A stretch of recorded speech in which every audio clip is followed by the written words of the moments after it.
Hello everyone, my name is Kirankumar Shiragur.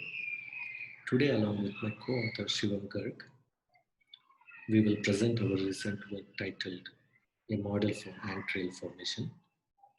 This is in joint work with Professor Moses Charikar and Professor Deborah and Gordon. Moses, Shivam and myself are computer scientists and Deborah is a biologist who is an expert in ants. This work started trying to explain some of the field observations Deborah made about turtle ants. Let me start with a high-level theme that motivates our work.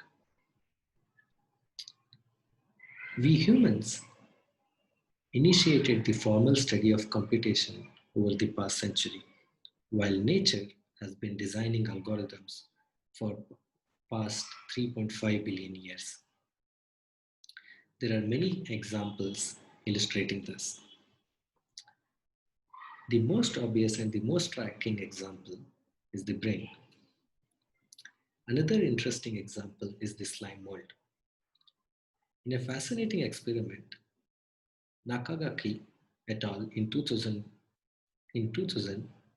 they observed that slime mold can solve the shortest path problem in a maze. In their experiment, they covered the maze with slime mold. They fed the slime with oatmeals at the two endpoints of the maze. After a few hours, they observed that the slime converged to the shortest path between the two endpoints, which is quite fascinating. Along these lines, another such example is bird flocking. Researchers here try to understand how a flock of birds fly together in a particular direction and change direction just using local communications. There are many more such biological systems which are quite interesting, and there has been a huge amount of work on these biological systems. The citations provided here are far from complete. This computational view of biological systems serves two main purposes. First, it provides a fresh perspective for understanding the world around us. Second, it provides new algorithmic insights because of the unique constraints faced by nature. Our work started because of the surprising observation made about turtle ants. These ants nests and forages on trees. The trail network of these ants is constrained to lie on the graph formed by tangled branches and vines. Some of these turtle ants can be seen in the picture. In particular, we study turtle ants, specifically Cephalotes, Goniodontus. As discussed before, these ants form trail network on graph formed by tangled branches and vines. These networks connects several nests and food sources, and they extend hundreds of meters, spans many trees. These ants lay pheromone as they move along, and this pheromone guides their choice of edges to traverse. Here is a picture that illustrates a typical trail network formed by tangled branches. Now coming back to the surprising observation about turtle ants. Chandrasekhar et al. In 2019 used data about field observations of the trail network to test what objective these trails might be trying to optimize. Perhaps surprisingly, they found that ants form trails that approximately minimize the number of nodes, and also they prefer nodes with physical configuration conducive to reinforcement by pheromone. They argued that as there is a small probability of exploration at each node, minimizing the number of nodes actually reduces the opportunities for ants to get lost, which is quite interesting. A very natural and interesting question to ask here is, how do ants find such paths? without any central control and with minimum computation resources.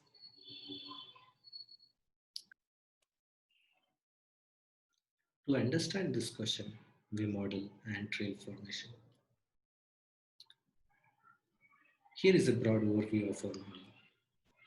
In our model, there is a directed graph with a source node S and a destination node D denoting the nest and the food source. There is also a bidirectional flow of ants on this directed graph. The forward flow enters through node S and proceeds along the forward edges provided by the directed graph.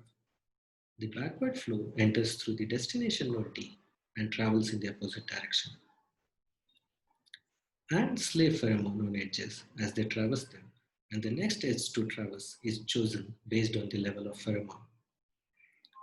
This pheromone level on edges decays with time as well. Some fraction of flow is lost as it passes through each node, and this models the loss of ants due to exploration. Now let me describe our model in much more detail and more formally. Each edge u, v in our directed graph has a pheromone level associated with it. The pheromone level on this edge at time t plus 1 is given by the following expression.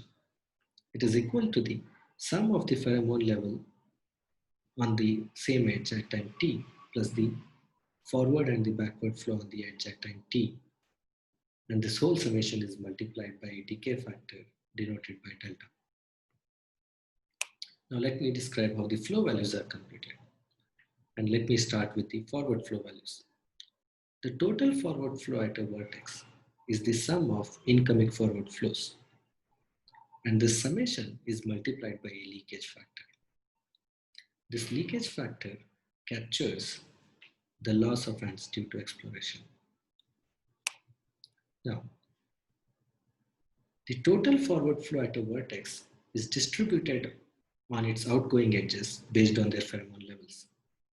And the simplest rule is a linear decision rule that distributes the flow on its outgoing edges proportional to their pheromone levels. Later in the talk, we consider other decision rules. The expressions for the backward flow are exactly the same, but in the opposite direction.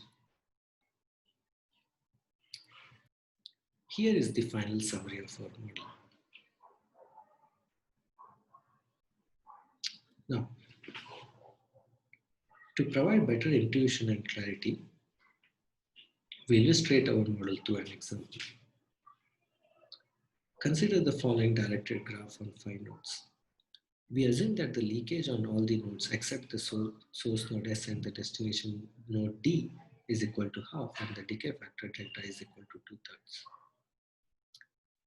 We also assume that 1 unit of flow, forward flow, enters into node S at each time step. Similarly, 1 unit of backward flow enters into node D, again at each time step. We also assume that each edge in our directed graph has some initial pheromone level denoted by numbers in blue color. The 1 unit of forward flow entering the node S gets distributed onto its outgoing edges based proportional to their pheromone values. Now note that the top edge incident to node S has a pheromone value 1 and the remaining 2 edges have a pheromone level half and half respectively. Half fraction of the incoming flow goes into the top edge and the remaining 1/4 and 1/4 amount of the flow enters the middle and the bottom edge. Similarly, there are 2 edges incident to node D and both have the pheromone level 1 respectively. The 1 unit of backward flow entering through node D gets distributed equally on the 2 edges incident to node D. Therefore, the new flow values on the edges are half, 1/4, 1/4 on the edges incident to node S and half for the edges incident to node D. We denote the forward flow values in green color and the backward flow values in red color. Now, given these updated flow values, the new pheromone levels on the edges are computed as follows. Now consider the bottom edge incident to node T. The new pheromone level of this particular edge is provided by the following expression. It's equal to 2/3, which corresponds to the decay factor, and the three terms in the bracket are as follows. The blue term 1 denotes the old pheromone level on that edge. The 0 term denotes the forward flow value on that edge, and half denotes the backward flow value on that edge. This expression evaluates to value 1. Let's consider another example. Now consider the edge incident to the topmost node in our directed graph. Note that the flow values are 0 and the old pheromone level on this pheromone value on this particular edge was 1. And these three terms get multiplied by a decay factor 2/3. Therefore, the new pheromone value on this particular edge is 2/3. Okay, so we updated the flow values, and using these new flow values, we updated our pheromone values on the edges. This corresponds to one time step update in our model. Now, using these updated flow pheromone levels, we again compute the new flow values. Now, for simplicity, let's just consider the flow values on the edge incident to the topmost node. Okay, observe that there is a half unit of incoming flow into the topmost node, and since the leakage of this particular node is half, and since there is just one outgoing edges, the half unit of flow gets multiplied by the leakage factor, which corresponds to 1/4 unit of flow. It just enters through the one outgoing flow. Okay. Similarly, you can compute the forward flow values and the backward flow values on all the remaining edges using these new updated pheromone levels on the edges. Okay. Once we compute these new flow values, using these new flow values, we compute the new pheromone values on the edges. Okay. This corresponds to the second time step of our model. Similarly, we can keep on updating these values, the forward, backward, and these pheromone levels on the edges. Okay. Now, we studied our model so far. Let me describe some of the related work. Our model builds on the work of Chandrasekhar, Gordon, and Navlaka, where they studied how ants met in trail networks and how they find alternative paths in case of broken links. Our work is different from traditional ant colony optimization, where they provide heuristics to solve many complex combinatorial optimization problems. In many cases, the algorithms there are pretty complex and might not be biologically feasible. Our work also resembles reinforced random walk introduced by Diagonus back in 1988. In a reinforced random walk, there is a graph and an agent at a start node. An agent picks the next edge to traverse based on the edge weights on all the incident edges to that particular node.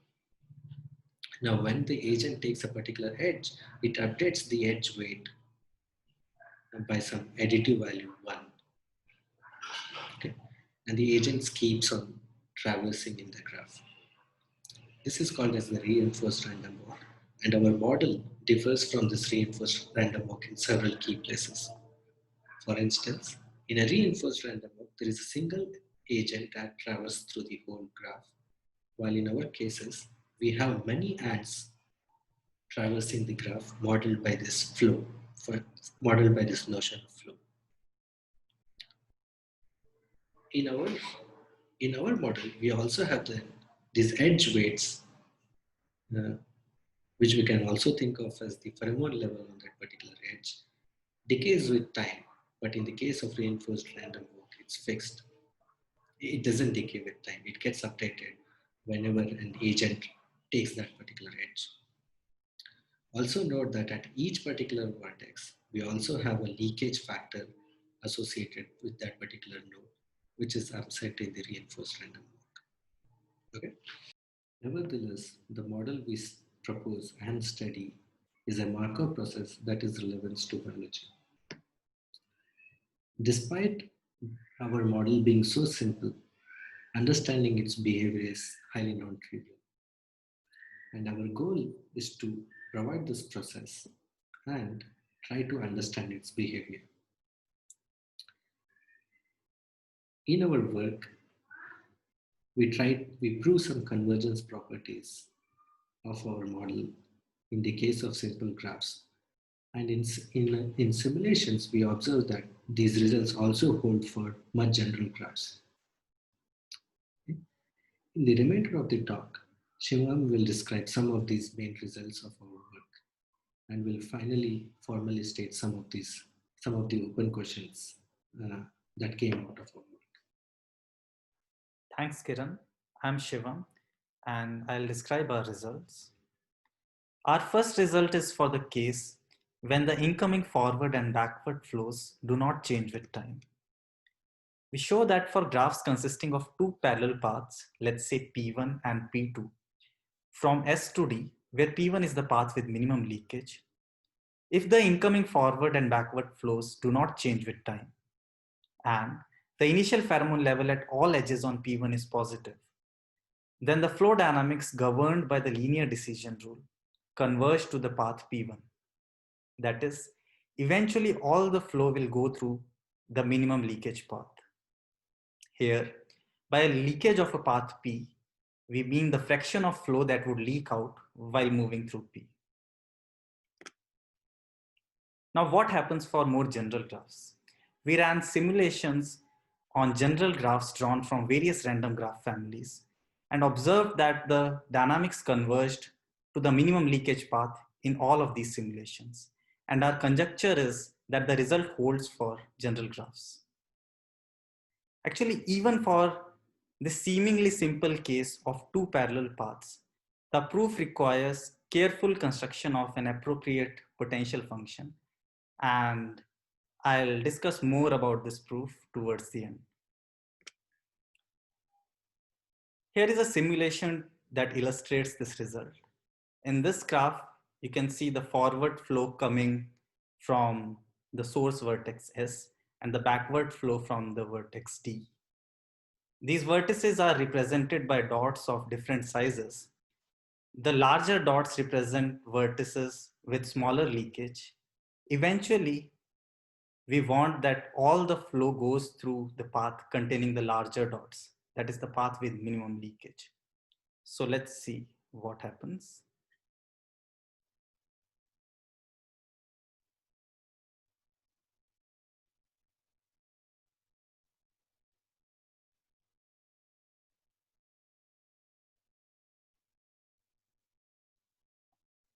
So as expected, eventually all the flow goes through the path with minimum leakage.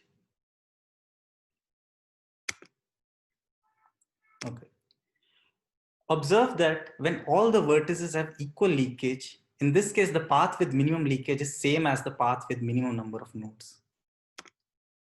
So this gives a plausible explanation for how turtle ants could find paths with minimum number of nodes. Okay. So this was for the case when the incoming forward and backward flows do not change with time. But what happens when these flows do change with time? Our next result is for that case. We show that for graphs consisting of two parallel paths, let's say P1 and P2 from S to D, where P1 is the shorter path, if the initial pheromone level at all edges on P1 is positive, there is no leakage, that is leakage on all the vertices is zero, and the incoming flow increases with time. either linearly or exponentially, then the flow dynamics governed by the linear decision rule converges to the path P1.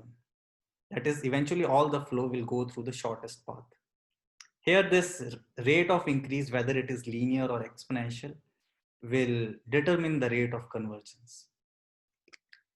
Again, we conjecture that this result holds for general graphs, and our simulations are consistent with this conjecture. One way of interpreting this result is that it is saying, at least in principle, ants have the ability to obtain information about path length by just varying their flow rates. In fact, previous works have shown that Argentine ants are capable of finding the shortest path in certain simple graphs. From past works, we also know that detection of new food sources can often positively reinforce the rate of flow of ants.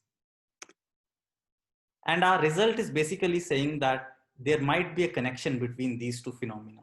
And it would be really interesting to explore experimentally whether certain ant species actually increase their flow rates to find paths with minimum length or the shortest path. So till now, we saw that the dynamics converge to either the minimum leakage path or the shortest path, depending on whether the flow is increasing or not, and whether there is leakage or not.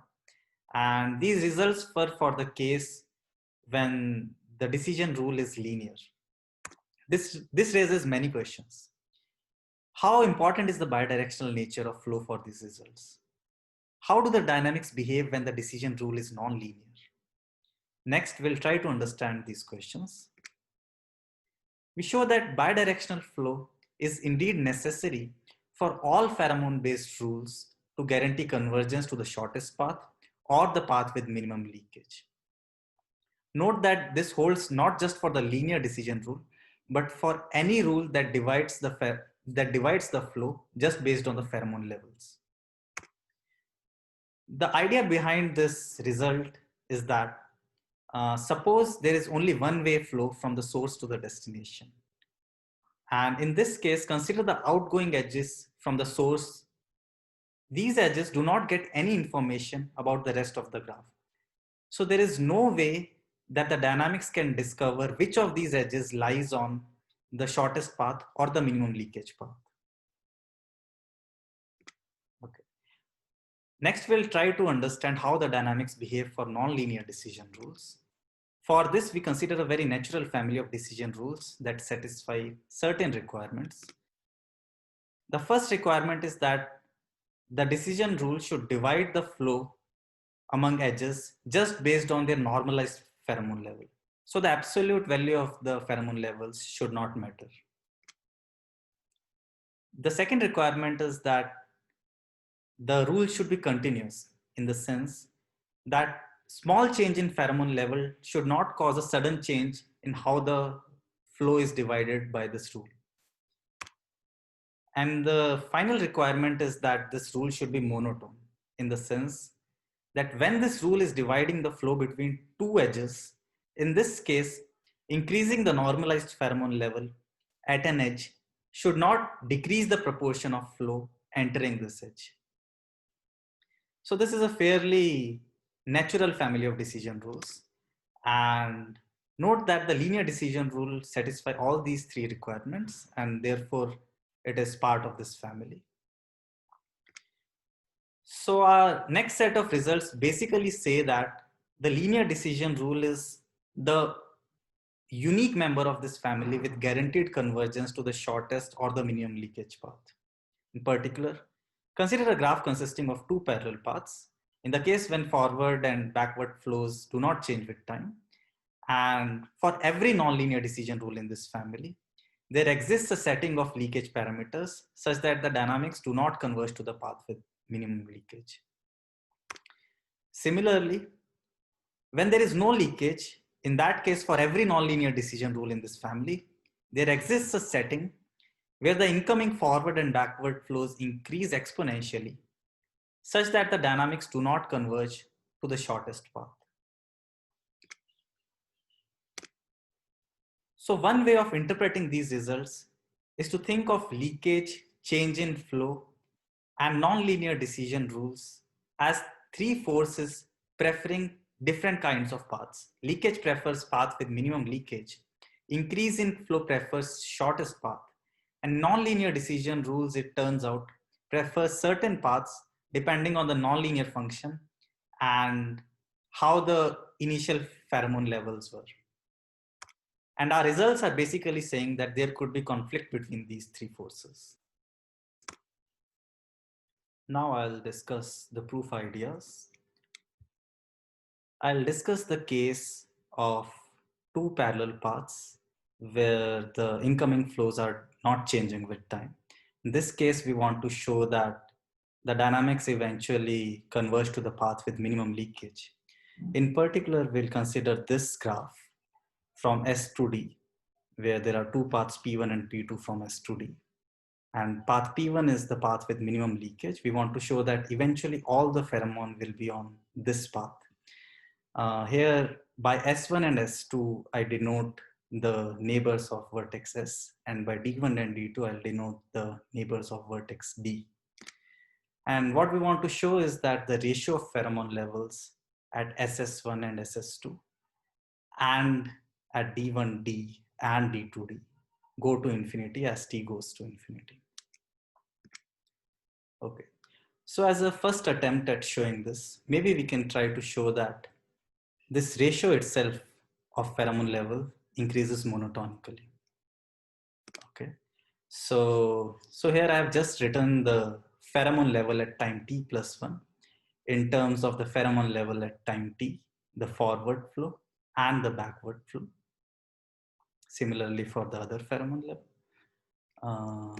Okay, so now this term, the backward flow at SS1 at time t, note that I can replace it with the backward flow at D1D at time t minus length of P1 plus 1 multiplied by the appropriate leakage factor, and similarly for the other backward flow term. So this is what I have done here. Now from the linearity of decision rules, we can argue that this ratio of forward flows is equal to the ratio of pheromone levels at time t.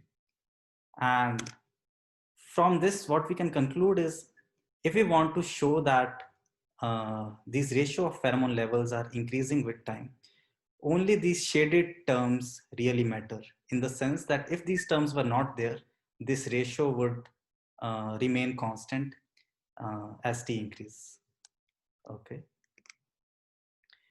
So in this shaded term, we know that the leakage of path P1 is smaller than leakage of path P2, but it turns out we do not have a good handle on these backward flow terms. In particular, we would have liked if we could relate these backward flow terms with the pheromone levels at SS1 and SS2 at time t, but it's not very clear what's a good way to do that. In fact, it turns out that the ratio of pheromone level, this ratio, this does not increase monotonically. But if we consider the minimum of ratio of pheromone levels across last few time steps, it turns out that quantity increases monotonically. So in particular, if we consider the following potential function given by the minimum of ratio of pheromone levels at SS1 and SS2 and the ratio of pheromone levels at D1D and D2D across the last L time steps, where L is the maximum of the length of the two paths, we can show that this quantity increases monotonically. I'll pause for a few seconds so that you can absorb what this quantity is.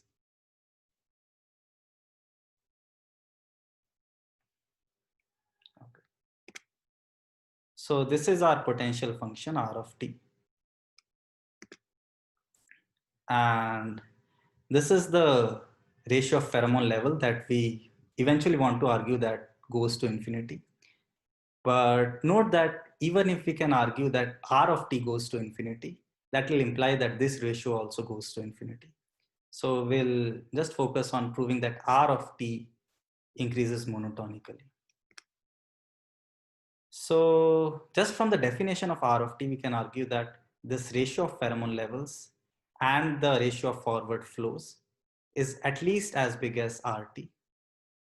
And it turns out with a little bit of algebraic manipulation, we can show that this ratio of backward flows is also at least as big as RT. Combining these two facts along with the fact that leakage at length P, leakage at path P1 is smaller than leakage at path P2, we can show that the ratio of pheromone levels at SS1 and SS2 at time t plus 1 is greater than R of t. Similarly, we can also show that the ratio of pheromone levels at D1D and D2D at time t plus 1 is greater than R of t. And by combining these two facts, we can conclude that R of t never decreases and strictly increases every L time steps. To show that R of t eventually goes to infinity, we would also have to argue that this increase is sufficient, but I'll not discuss it here. So the key step in this proof was to basically come up with this potential function. And after that, showing that this potential function increases is not too difficult. It turns out that the proof for the case when the flows are increasing with time is very similar and uses the exact same potential function. If you are interested in the proof of that theorem or any other proof, I'll encourage you to go through our paper. This is all I wanted to cover as far as the proof ideas are concerned. Let me conclude now with the key takeaways. So we gave a model for ant trail formation that provides a plausible explanation for field observations, in particular how turtle ants might be able to find paths with minimum number of nodes or minimum leakage. Our results also suggest certain interesting future experiments. In particular, are there species of ants that actually increase their flow rates to find short paths? It would be really fascinating to investigate that. As we discussed in the beginning, these results demonstrate how new algorithmic insights often emerge by investigating the unique constraints faced by nature. The goal of this work was to introduce this model and make a first attempt at understanding some of its properties. There's still a lot left to be understood here. In particular, maybe the most immediate open problem is to generalize our convergence result to general graphs. Another interesting open problem is to understand whether these results can be generalized to graphs with multiple source and destination vertices. This would also be interesting from a biological perspective, as the trails that these ants form often connect multiple nests and food sources. So it would be really interesting to understand this case. I think I'll end here. Thank you.